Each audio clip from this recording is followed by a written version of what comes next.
ಅವರು ಕನ್ನಡ ಭಾಷಾ ಬಾಂಧವ್ಯದ ಬಗ್ಗೆ ವಿಚಾರಗೋಷ್ಠಿ. ಮೊದಲಿಗೆ ಡಾಕ್ಟರ್ ಶಿವರಾಮ್ ಶೆಟ್ಟಿ ಇವರಿಗೆ ಸ್ಮರಣಿಕೆ.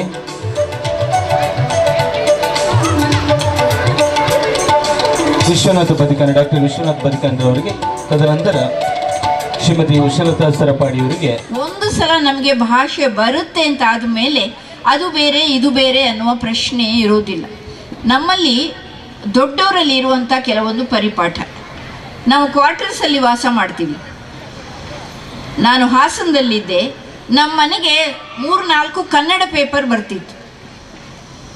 ಒಂದು ಸಲ ದಕ್ಷಿಣ ಕನ್ನಡದಲ್ಲಿ ಇದ್ದು ಹೋದ್ಮೇಲೆ ಇಲ್ಲಿಯ ಉದಯವಾಣಿ ಪೇಪರ್ ಓದಲೇಬೇಕು ಅನ್ನುವಂಥ ಒಂದು ಹಠ ಇರುತ್ತೆ ನಮಗೆ. ಮತ್ತು ಬೇರೆ ಬೇರೆ ಕನ್ನಡ ಪೇಪರ್.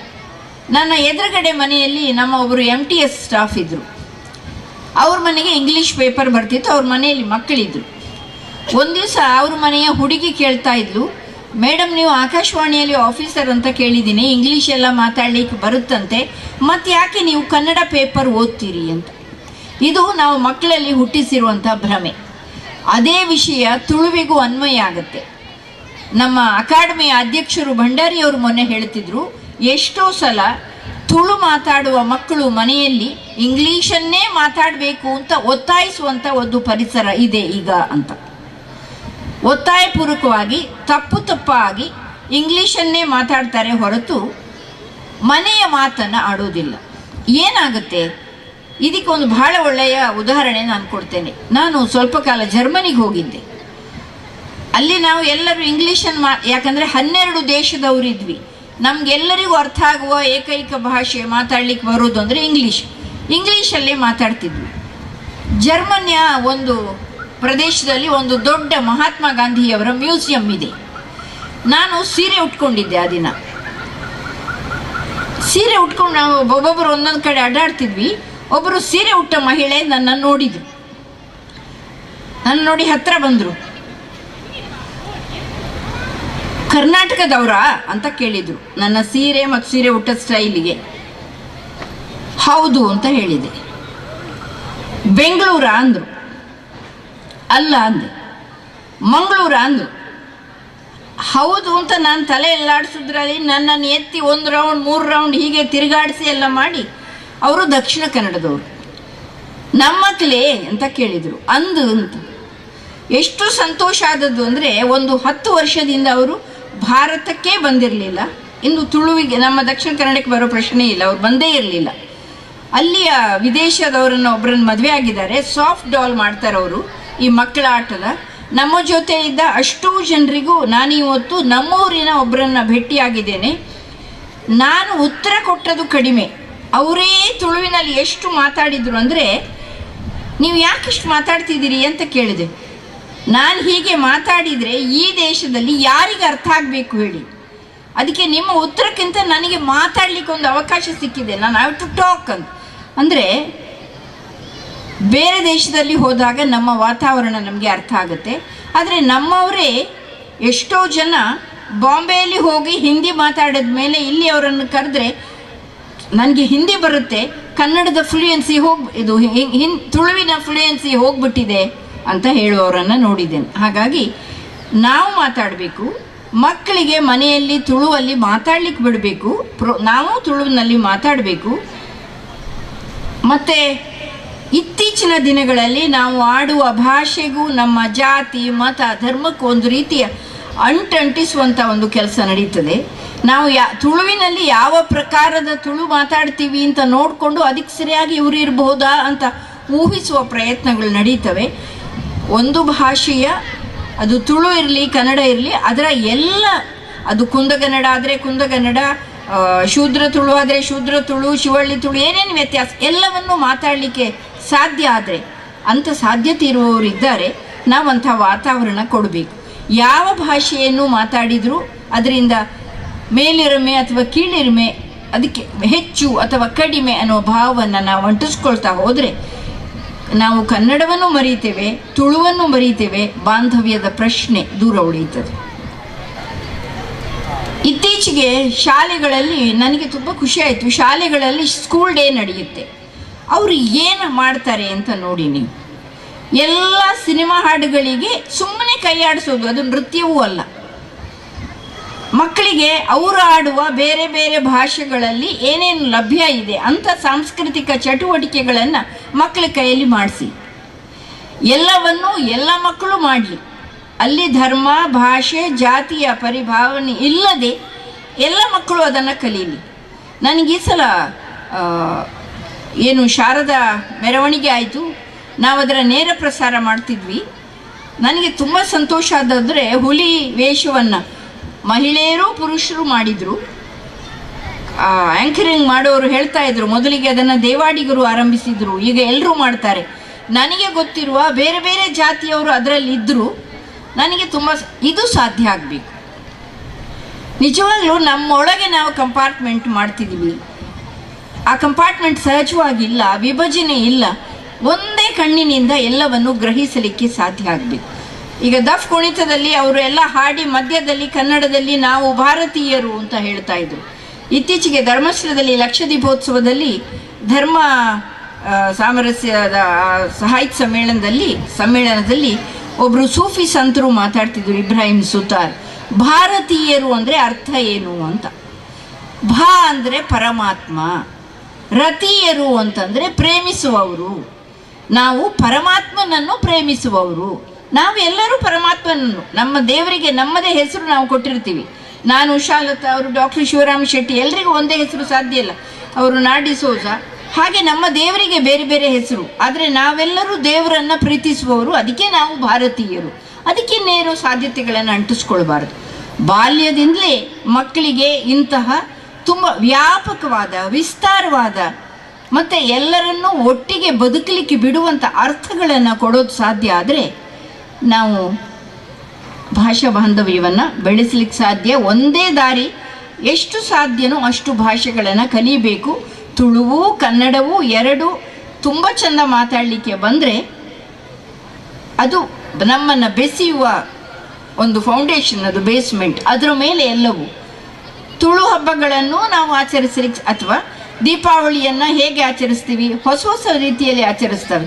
ನಾವು ಬೇರೆ ಊರಲ್ಲಿದ್ದರೆ ತುಳುವಿನ ಮಹತ್ವ, ನಮ್ಮೂರಿನ ಆಚರಣೆಗಳ ಮಹತ್ವ ನಮ್ಗೆ ತಿಳಿಯುತ್ತೆ. 30 ವರ್ಷಗಳ ಕಾಲ ನಾನು ಮಧ್ಯ ಕರ್ನಾಟಕ, ಉತ್ತರ ಕರ್ನಾಟಕದಲ್ಲಿದ್ದೆ. ಅವರು ಯಾವ್ಯಾವ ಥರದಲ್ಲಿ ಬೇರೆ ಬೇರೆ ರೀತಿಯಲ್ಲಿ ಹಬ್ಬಗಳನ್ನು ಆಚರಿಸ್ತಾರೆ. ಒಂದೊಂದು ಸಲ ನಮಗೆ ನಾವು ನಮ್ಮ ಊರಿನ ಆಚರಣೆಗಳನ್ನು ತುಂಬ ಮಿಸ್ ಮಾಡ್ಕೊಳ್ತೀವಿ. ಅಯ್ಯೋ ನಾವು ಇದನ್ನು ಯಾಕಂದರೆ ಅಂತ ಒಂದು ಮನೆಗೆ ಕೊರಳು ಕಟ್ಟುವುದು ಅಂತ, ಭತ್ತದ ತೆನೆ, ಅದು ತುಂಬ ಚೆಂದ. ಆ ದಿವಸ ನಾವು ಹೊಸ ಅಕ್ಕಿ ಊಟ ಮಾಡೋದು, ಇಷ್ಟಿಷ್ಟು ಬಗೆ ಇರಬೇಕು ಅಂತ. ನಾವು ಊರು ಬಿಟ್ಟು ಬೇರೆ ಕಡೆ ಹೋದರೆ ಕೊರಳೇ ಸಿಕ್ಕಲಿಲ್ಲ, ನಮಗೆ ಭತ್ತದ ತೆನೆಯೇ ಸಿಕ್ಕಲಿಲ್ಲ, ಹೇಗೆ ಕಟ್ಟುದು? ಮತ್ತು ಪುದ್ದರು ನೀರ್ನೆಜ್ಜಿ ಐಕೆ ಬೋಡಾಯಿನ ವಸ್ತುವೇ ತಿಕ್ಕುಜಿ. ನಮ್ಮ ಆಚರಣೆಗಳು ಬಿಟ್ಟು ಹೋದರೆ ನಮ್ಮ ವಿಶಿಷ್ಟತೆಗಳು ಮರೆತು ಹೋಗ್ತವೆ. ನಾವು ಮಾತಾಡಬೇಕು, ಜೊತೆಗಿನ ಆಚರಣೆಗಳನ್ನು ಆಚರಿಸ್ಕೊಳ್ಬೇಕು. ವಿಜ್ಞಾನದ ಹೆಸರಿನಲ್ಲಿ ನಮ್ಮ ಎಷ್ಟೋ ಆಚರಣೆಗಳು ಸೊರಗ್ತಾ ಇರ್ತವೆ. ಸಂಪ್ರದಾಯಗಳನ್ನು ನಾವು ಮರೆತು ಬಿಡ್ತಾ ಇದ್ದೀವಿ. ತುಳಸಿಗೆ ನೀರು ಹಾಕುದು ಅಂತ, ಅದಕ್ಕೆ ಏನೇನೋ ಅರ್ಥಗಳು ಅಂಟ್ಕೊಂಡ್ಬಿಡ್ತವೆ. ತುಳಸಿಗೆ ನೀರು ಹಾಕೋದು ಯಾಕೆಂದರೆ ಅದು ಮ್ಯಾಕ್ಸಿಮಮ್ ಆಕ್ಸಿಜನ್ ಕೊಡ್ತದೆ ಅಂತ. ಇಂಥ ಅನೇಕ ಆಚರಣೆಗಳಿದೆ. ಬಹುಶಃ ಒಂದು ಭಾಷೆ ಮಾತಾಡೋದರ ಜೊತೆಗೆ ಆ ಎಲ್ಲ ಆಚರಣೆಗಳನ್ನು ನಮ್ಮೊಳಗೆ ರೂಢಿಸ್ಕೊಂಡ್ರೆ, ಅದರ ಅರ್ಥ ತಿಳಿದು ಮಾಡಿದರೆ, ಅದನ್ನು ಆಸ್ವಾದಿಸಲಿಕ್ಕೆ ಆರಂಭಿಸಿದರೆ, ಅದನ್ನು ಪ್ರೋತ್ಸಾಹಿಸಿದರೆ ಬಹುಶಃ ಭಾಷಾ ಬಾಂಧವ್ಯ ಮತ್ತು ಅದರೊಂದಿಗಿನ ಆಚರಣೆಗಳ ಮಧ್ಯೆಯ ಬಾಂಧವ್ಯ ಬೆಳೆಯಲಿಕ್ಕೆ ಸಾಧ್ಯ ಇದೆ ಅಂತ. ಇದಕ್ಕೆ ಉದಾಹರಣೆ ಯಕ್ಷಗಾನ. ಯಕ್ಷಗಾನಕ್ಕೆ ಜಾತಿ ಭೇದ ಯಾವುದೂ ಇಲ್ಲ. ತುಳು ಯಕ್ಷಗಾನ ಇರಲಿ, ಕನ್ನಡ ಯಕ್ಷಗಾನ ಇರಲಿ, ನಾವು ಬೇರೆ ಊರಿನವರು ಯಾವುದೋ ಒಂದು ಸಣ್ಣ ಮೇಳ ಬಂದರೂ ನಾವು ದೊಡ್ಡ ಸಂಖ್ಯೆಯಲ್ಲಿ ಹೋಗಿ ಅಲ್ಲಿ ಯಕ್ಷಗಾನ ನೋಡ್ತಿದ್ವಿ, ಯಾಕಂದರೆ ಅದು ನಮ್ಮ ಊರಿದ್ದು. ಅದೇ ಥರ ಭಾಷೆಗೆ ಸಂಬಂಧಿಸಿದ ಇಂಥ ಏನು ಮಡಿವಂತಿಕೆಗಳನ್ನು ಬಿಡಬೇಕು. ಎರಡನೇದು, ತುಳು ಮತ್ತು ಕನ್ನಡ ಎರಡೂ ಪುಸ್ತಕಗಳನ್ನು ಮನೆಯಲ್ಲಿ ಓದಿಸಲಿಕ್ಕೆ ಶುರು ಮಾಡಬೇಕು. ಈಗ ಮನೆಗೆ ನಾವು ಇಂಗ್ಲೀಷ್ ಪುಸ್ತಕನೇ ತರೋದು, ಕನ್ನಡ ಪುಸ್ತಕವೇ ತರೋದಿಲ್ಲ. ತುಳು ಪುಸ್ತಕ ಸಿಗುವ ಇದು ಕೂಡ ಕಡಿಮೆ ಆಗ್ತದೆ, ಸಾಧ್ಯತೆಗಳು ಸ್ವಲ್ಪ ಕಡಿಮೆ ಇದೆ ಕನ್ನಡಕ್ಕೆ ಹೋಲಿಸಿದರೆ. ಈಗ ಮಕ್ಕಳ ಪುಸ್ತಕಗಳಿರ್ತವೆ, ಚಂದದ ದೊಡ್ಡ ದೊಡ್ಡ ಚಿತ್ರಗಳನ್ನು ಮಾಡಿ ಅದರ ಜೊತೆ ಕನ್ನಡದಲ್ಲಿ 2 ಲೈನಲ್ಲಿ ಕತೆ ಬರೀತಾರೆ, ಹಾಗೆ ತುಳುವಿನಲ್ಲಿ ಕತೆ ಬರೆಯೋದು. ನಮ್ಮ ನಾಡಿಸೋಸ್ ಅವರಿಗೆ ಗೊತ್ತಿದೆ, ಡಾಕ್ಟರ್ ಆನಂದ್ ಪಾಟೀಲ್ ಅಂತ ಮಕ್ಕಳ ಸಾಹಿತಿಗಳು, ಅವರು ತುಂಬ ಚೆಂದ ಮಕ್ಕಳಿಗೆ ಬರೀತಾರೆ. ಅವರೊಂದು 10-20 ಕಥೆಗಳನ್ನು ಕೊಟ್ಟು, ತುಳು ಬರುತ್ತಲ್ಲ ಉಷಾಲತಾ, ಅದಕ್ಕೆ ತುಳುವಿಗೆ ಟ್ರಾನ್ಸ್ಲೇಟ್ ಮಾಡಿ ಅಂತ ನನಗೆ ಕೊಟ್ಟಿದ್ದಾರೆ. ತುಳುವಿಗೆ ಟ್ರಾನ್ಸ್ಲೇಟ್ ಮಾಡಿ ನಿಮ್ಮೂರಿನ ಮಕ್ಕಳಿಗೆ ಅದನ್ನು ತುಳುವಿನಲ್ಲೇ ಹೇಳಿ ಶಾಲೆಯಲ್ಲಿ ಓದಲಿಕ್ಕೆ ಕೊಡಿ ಅಂತ.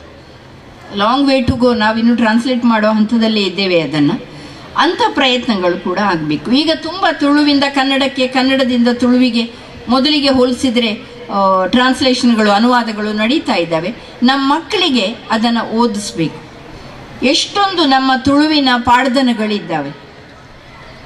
ಅದನ್ನು ನಿಜವಾಗ್ಲೂ ನಾನು ಹೇಳ್ತೇನೆ, ಈಗಿನ ಮಕ್ಕಳಿಗೆ ಅದು ಏನು, ಯಾಕೆ ಹಾಡ್ತಾರೆ, ಅದರ ಅರ್ಥ ಏನು, ಒಳಗಡೆ ಏನಿದೆ ಅದು ಗೊತ್ತಿಲ್ಲ.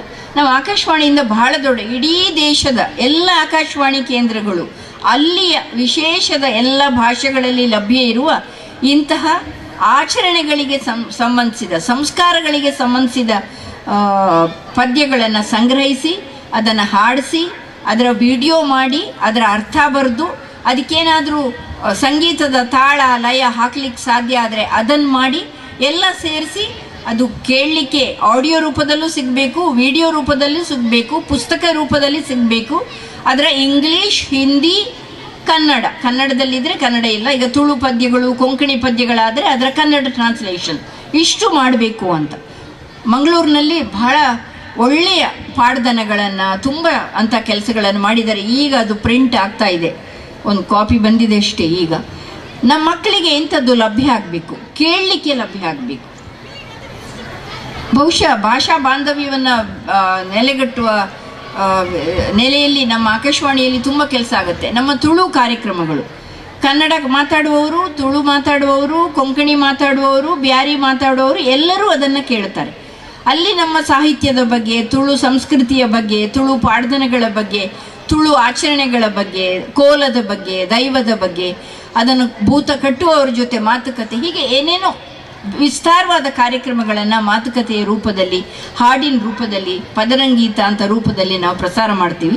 ಇದು ಮಕ್ಕಳಿಗೆ ಕೇಳಿ ಕೇಳಿ ಕಲಿಯೋದು, ನೋಡಿ ಕಲಿಯೋದಲ್ಲ. ನಾವು ಕೇಳಿ ಕೇಳಿ ಕಲಿಯೋದು, ಕೇಳ್ಮೆಗೆ ನಾವು ಅವಕಾಶ ಮಾಡಿಕೊಡ್ಬೇಕು. ಮತ್ತು ಅದರ ವೈವಿಧ್ಯತೆಯನ್ನು ನೋಡಲಿಕ್ಕೆ ಅವಕಾಶ ಮಾಡಿಕೊಡ್ಬೇಕು. ಮಕ್ಕಳನ್ನು ಅಂಥ ಕಡೆ ಕರ್ಕೊಂಡು ಹೋಗಬೇಕು. ನನಗೆ ಗೊತ್ತಿಲ್ಲ, ಭೂತ ಕಟ್ಟುವ ಜಾಗದಲ್ಲಿ, ನೇಮದ ಜಾಗದಲ್ಲಿ, ಕೋಲದ ಜಾಗದಲ್ಲಿ ಈಗಿನ ಮಕ್ಕಳು ಎಷ್ಟು ಜನ ಭಾಗವಹಿಸ್ತಾರೆ. ಯಾಕಂದರೆ ನಾಳೆ ಶಾಲೆ ಇದೆ, ನಿದ್ದೆ ಬಿಡಬಾರ್ದು, ಅದರಿಂದ ಏನು ಉಪಯೋಗ ಆಗಲ್ಲ. ಇಂಗ್ಲೀಷ್ನಲ್ಲಿ ಓದಿದರೆ ಜಾಸ್ತಿ ಮಾರ್ಕ್ ಬಂದರೆ, ಅಂಕ ಬಂದರೆ ನಾಳೆ ಕೆಲಸ ಸಿಗುತ್ತೆ, ಫಾರಿನಿಗೆ ಹೋಗ್ಲಿಕ್ಕಾಗುತ್ತೆ. ಅದರಲ್ಲೂ ನಮ್ಮ ಜಿಲ್ಲೆಗಳಲ್ಲಿ ವಿದೇಶಕ್ಕೆ ಕೆಲಸಕ್ಕೆ ಹೋಗುವ ಆಸಕ್ತಿ ತುಂಬ ಜಾಸ್ತಿ ಅಂತ ನಾನು ಭಾವಿಸ್ತೇನೆ. ನಾನು ನೋಡಿದ್ದೇನೆ, ಅತ್ಯಂತ ಸಣ್ಣ ಕೆಲಸ ಮಾಡಿಕೊಂಡು ಅವರು ಅಲ್ಲೇ ಇರ್ತಾರೆ, ಆದರೆ ನಮ್ಮ ಊರಲ್ಲಿ ಅದೇ ಕೆಲಸನ ಮಾಡಲ್ಲ. ಬೇರೆ ಬೇರೆ ಊರುಗಳಿಂದ ಇಲ್ಲಿ ಸಲೂನ್ಗಳಿಗೆ ಬರ್ತಾರೆ. ನನಗೆ ತುಂಬ ಆಶ್ಚರ್ಯ ಆದದ್ದು, ಆ ಹುಡುಗರು ಎಷ್ಟು ಚಂದ ತುಳು ಮಾತಾಡ್ತಾರೆ. ಫಸ್ಟ್ ಆಫ್ ಆಲ್ ನಮ್ಮೂರಿನವ್ರು ಎಲ್ಲಿ ಹೋಗಿದ್ದಾರೆ ಅಂತ ನನಗೆ ಗೊತ್ತಿಲ್ಲ. ಎಲ್ಲ ಸಲೂನ್ಗಳಲ್ಲಿ ಓನರ್ ಮಾತ್ರ ದಕ್ಷಿಣ ಕನ್ನಡದವ್ರು ಇರ್ತಾನೆ, ಕೆಲಸ ಮಾಡೋರು ಬಾಗಲಕೋಟೆ, ಚಿತ್ರದುರ್ಗ ಅಂಥ ಕಡೆಯವರು ಇರ್ತಾರೆ. ಅವರು ಇಲ್ಲಿ ಬಂದು ಚಂದ ತುಳು ಮಾತಾಡ್ತಾರೆ. ನಮ್ಮ ಮಕ್ಕಳು ಮಾತ್ರ ನಾವು ತುಳು ಮಾತಾಡೋದಿಲ್ಲ, ತಪ್ಪಾಗಿ ಇಂಗ್ಲೀಷ್ ಮಾತಾಡ್ತೀವಿ. ಫಸ್ಟಿಗೆ ಎಲ್ಲ ಭಾಷೆಯನ್ನು ಚಂದ ಕಲಿಸ್ಬೇಕು. ಅದು ಯಾವಾಗ ಆರಂಭ ಆಯಿತು ಆ ಸ್ಪರ್ಧೆ ಅಂತ ಗೊತ್ತಿಲ್ಲ. ಇಂಗ್ಲೀಷ್ ಕಲಿಬೇಕು, ಅದರ ಅರ್ಥ ಕನ್ನಡ ಬಿಡಬೇಕು ಅಂತಲ್ಲ, ಅದರ ಅರ್ಥ ತುಳು ಮಾತಾಡಬಾರ್ದು ಅಂತಲ್ಲ. ಎಲ್ಲ ಭಾಷೆಯನ್ನು ತುಂಬ ಚೆಂದ ನಾವು ಕಲೀಲಿಕ್ಕೆ ಪ್ರೋತ್ಸಾಹಿಸಬೇಕು. ನನಗೆ ಎಷ್ಟೋ ಸಲ ಅನಿಸುತ್ತೆ, ನನ್ನನ್ನು ಸೇರಿಸ್ಕೊಂಡು ನಾವು ತುಳು ಮಾತಾಡ್ತೇನೆ ನಾನು, ಆದರೆ ಎಷ್ಟೋ ಜನ ಹಿರಿಯರು ಬಂದು ನಮ್ಮ ಸ್ಟುಡಿಯೋದಲ್ಲಿ ತುಳುವಿನಲ್ಲಿ ಮಾತಾಡ್ತಾ ಇದ್ದಾಗ ಎಷ್ಟು ಪದಗಳು ನಮಗೆ ಗೊತ್ತಿಲ್ಲಲ್ಲ ಅಂತ ಅನ್ನಿಸ್ತದೆ. ನಾವು ಮಾತಾಡೋದನ್ನು ನಾವು ಕೆಲವೇ ಶಬ್ದಗಳನ್ನು ಇಟ್ಕೊಂಡು ಕನ್ನಡವನ್ನು, ಇಂಗ್ಲೀಷ್ನನ್ನು, ತುಳುವನ್ನು ಮಾತಾಡ್ತಿದ್ವಿ. ಹಾಗಾಗಿ ಕನ್ನಡ ಮತ್ತು ತುಳು ಭಾಷಾ ಬಾಂಧವ್ಯದ ನೆಲೆಗಟ್ಟು ಏನು ಅಂದರೆ, ಮೊದಲು ನಾವು ಆ ಭಾಷೆಯಲ್ಲಿ ಮಾತಾಡಬೇಕು, ನಮ್ಮ ಮಕ್ಕಳಿಗೆ ಆ ಮಾತನ್ನು ಕಲಿಸ್ಬೇಕು, ಸಾಹಿತ್ಯವನ್ನು ಓದಲಿಕ್ಕೆ ಹಚ್ಚಬೇಕು, ಆಚರಣೆಗಳನ್ನು ಮನೆಯಲ್ಲಿ ಮಾಡಬೇಕು, ಆಚರಣೆ ನಡೆಯುವಲ್ಲಿ ಮಕ್ಕಳನ್ನು ಕರ್ಕೊಂಡು ಹೋಗಬೇಕು, ಎಕ್ಸ್ಪೋಸ್ ಮಾಡಬೇಕು, ದೊಡ್ಡವರಲ್ಲಿರುವ ಮಡಿವಂತಿಕೆ ಹೋಗಬೇಕು, ನಮ್ಮ ಮನಸ್ಸನ್ನು ವಿಸ್ತಾರಗೊಳಿಸಬೇಕು. ಇಬ್ರಾಹಿಂ ಸುತಾರ್ ಅವರು ಹೇಳಿದ ಹಾಗೆ ಪರಮಾತ್ಮನನ್ನು, ಸಹಬಾಳ್ವೆಯನ್ನು, ಒಗ್ಗಟ್ಟಿನ ಜೀವನವನ್ನು ನಾವು ಪ್ರೇಮಿಸುವವರಾದರೆ ಭಾಷಾ ಬಾಂಧವ್ಯ ಮಾತ್ರ ಅಲ್ಲ, ಸಂಸ್ಕೃತಿಯ ಬಾಂಧವ್ಯ, ಧರ್ಮದ ಬಾಂಧವ್ಯ ಎಲ್ಲವೂ ಸಾಧ್ಯ ಆಗುತ್ತೆ. ಅಲ್ಟಿಮೇಟಮ್ ಅಂದರೆ ನಮ್ಮ ದೊಡ್ಡ ಗುರಿ ಏನು ಅಂದರೆ ನಾವೆಲ್ಲರೂ ಒಟ್ಟಿಗೆ ಇರೋದು ಸಾಧ್ಯ ಆಗೋದು. ಇವತ್ತು ತುಳು ಮಾತನಾಡುವುದು ಎನ್ನುವಂತಹದ್ದು ಪ್ರಾದೇಶಿಕವಾಗಿ ತುಳು ಮಾತಾಡುವವರು ಯಾರು ಅಂತ ಗುರುತಿಸಿಕೊಳ್ಳೋದು ಇನ್ನಿನ್ನು ಕಷ್ಟ. ಯಾಕೆಂದರೆ ತುಳು ಇವತ್ತು ಮಿಶ್ರ ಆಗ್ತಾ ಇದೆ. ಇವತ್ತು ಮಂಗಳೂರಿನಲ್ಲಿ ತುಳು ಮಾತಾಡುವವರ ಮಂಗಳೂರಿನ ತುಳುವಿನ ಒಂದಷ್ಟು ಪದಗಳು ಸುಳ್ಯದ್ದು ಇದೆ, ಪುತ್ತೂರಿಂದಿದೆ, ಬೆಳ್ತಂಗಡಿ ಇದೆ, ಕಾಸರಗೋಡಿಂದಿದೆ. ಯಾವುದು ಸರಿ ಯಾವುದು ತಪ್ಪು ಅಂತ ನನಗೆ ಸರಿಯಾವಾಗಲೂ ಪಾಠ ಮಾಡುವಾಗ ಹೇಳ್ತಿದ್ರು.